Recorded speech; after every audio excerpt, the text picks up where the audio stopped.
Hello guys, welcome back to another video. This is the Football Connect. I'm your host Sam, and we are back again with another one.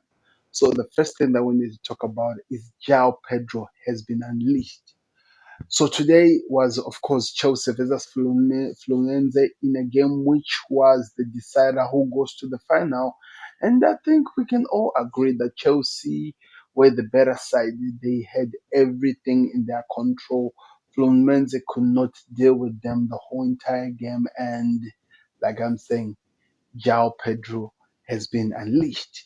And all the goals which were scored, by the way, we need all to be really, sentimental to the goalkeeper. You cannot blame the goalkeeper for those goals. You can actually blame the defenders for allowing Joao Pedro to shoot because the goalkeeper could not do anything in those shots to stop them. That was just out of this world type of goals and shows that you just have to say, okay, it happened and we were there. So click that like button, subscribe to the Football Connect. Anything you have, let's see, find out in the comment section what you think. And what do you think of Chelsea, the way they've moved to where they were to where they are? So we're going to talk about a lot of things. First of all, we're going to talk about the goals. We will talk about Joao Pedro, Moresca is using him. Also talk about the influence of Cole Palmer and how he's now looking like he's really energized in this new role. Talk about the injury that maybe Moises Caicedo suffered in the end. Can it have an impact in whatever that happens in the game? Also talk about the penalty which was not given, as well as the line clearance that was done by Kukurea. So let's get into the video as we start. So this was a good game, people.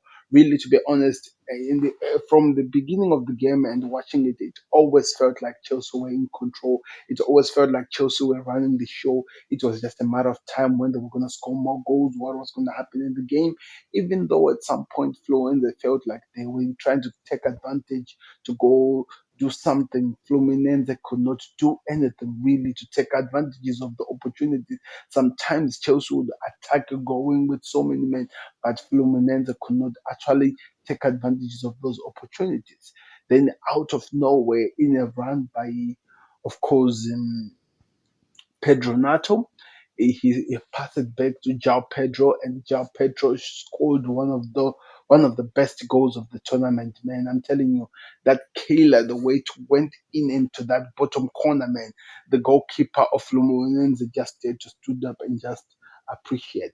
And what made this even more painful was the fact we know this guy used to play for this team in Brazil. And he's scoring those goals. You saw him asking for forgiveness to the fans and stuff like that.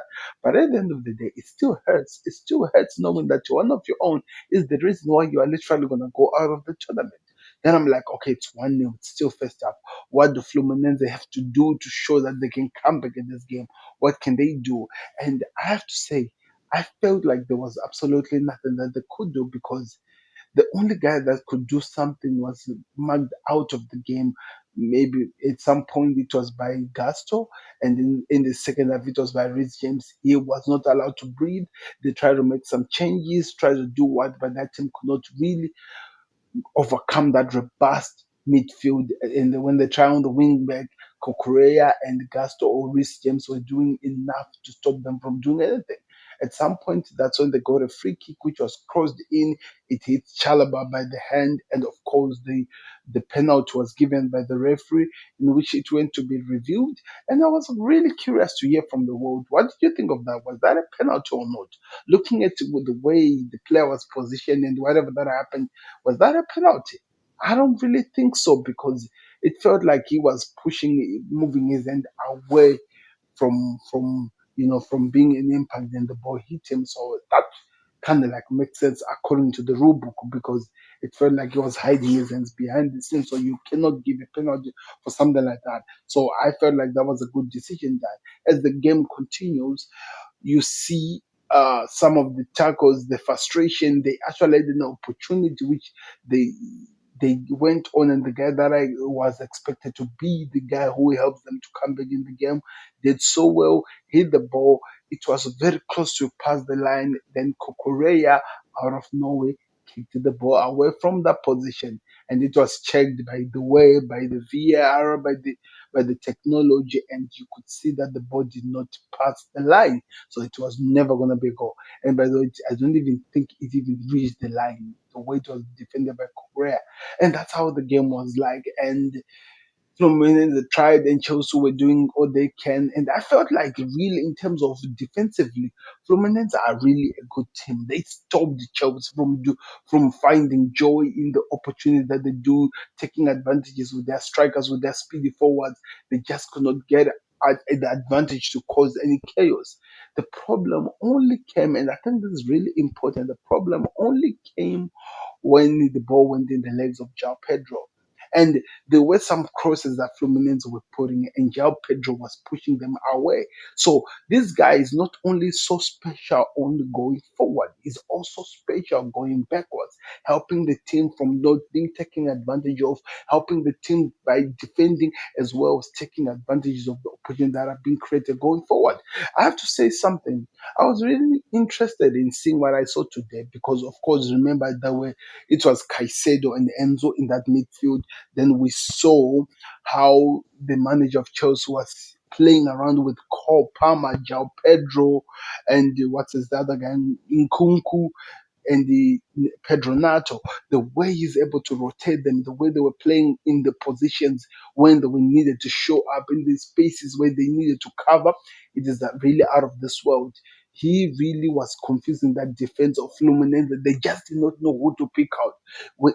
Do I mark, for example, Kunku because he's the one with the ball? When I do that, who's covering Nato? When we try to cover Nato, who's covering Cole Palmer? Because Cole Palmer is coming in at all points. They were trying by almost to have at least two people on Cole Palmer because of how dangerous he is, which allowed João Pedro's so much space to take advantage of the space which was being left out for him and scoring the most important goal. And that's exactly what we saw today.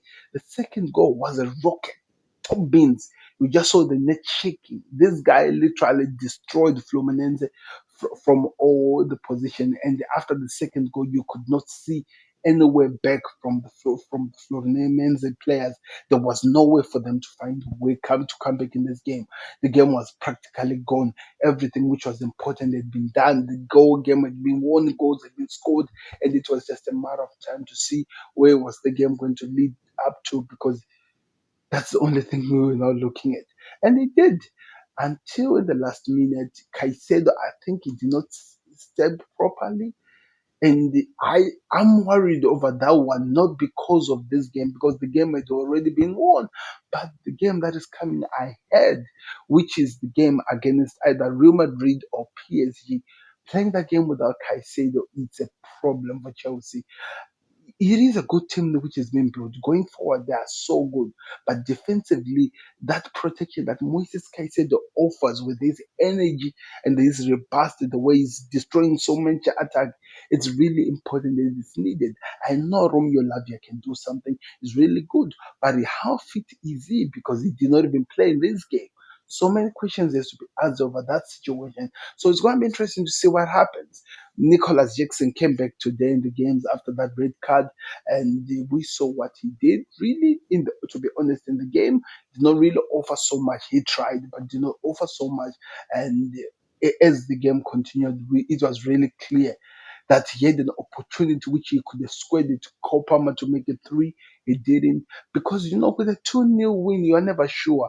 But at the end of the day, they hold their own and they got the job done. And that was really important. They are now the first team to reach the final of the new Club World Cup, which they are in now. Let's find out what happens in the next game. So don't forget to click the like button, subscribe to the Connect, and we'll see you on another one. We are really curious to see how this Club World Cup goes. So transfers will be back, people, after the two games which are going to be covered. The Club World Cup is very close to be finishing, so we'll be back on that one. But at this moment, enjoy Chelsea versus Fluminense. I'm out. Peace. Subscribe to the Connect.